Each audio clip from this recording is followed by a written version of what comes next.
just naturally fractured slabs of rock of various sorts, but all generally from that Preseli area. So you've got dolerites, you've got rhyolites, you've got volcanic ashes, all from that same area.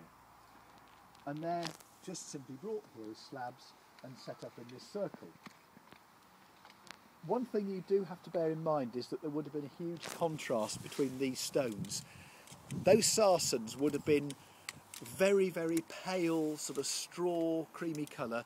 They would also have glistened because of the mica in them. These stones would have been a much greyer, blue-grey colour, so there would have been more of a colour contrast than you can see today. So we've got sarsen circle, bluestone circle, and then inside that we've got those two horseshoes. The biggest of them of 5 sarsen trilithons. This word, trilithos, 3 stones. And you can see why I was ranting about that display panel there, because look at the distance between those stones. Yeah. There are 2 very big flat slabs with a tiny gap in between them, and the lintel spanning the whole thing.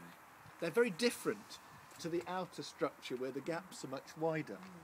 So we've got one complete one there, one complete one there, surviving upright there, with its lintel lying on the ground there with the 2 massive mortise holes in it. Another one there, which fell over in 1797 and was put up again in the 1960s. The whole thing was flat on the ground. And then the ruins of another one here. So 5 of them in a horseshoe with the open end pointing in that direction. This is that crucial alignment, midsummer, midwinter, which we'll talk about a bit more in a minute. Do you remember explaining last night as well about the graduated sizes?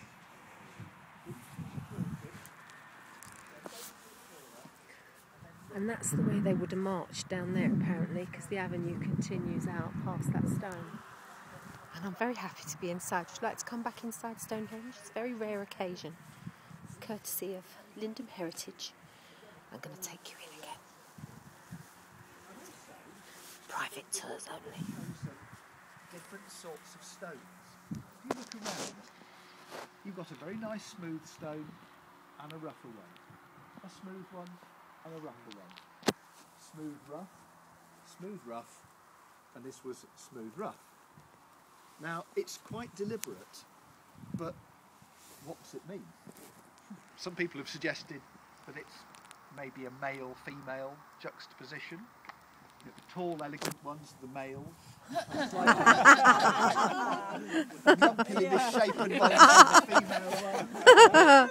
Dangerous thing to say, isn't it? Yeah. You're outnumbered. I know, I'm in trouble now.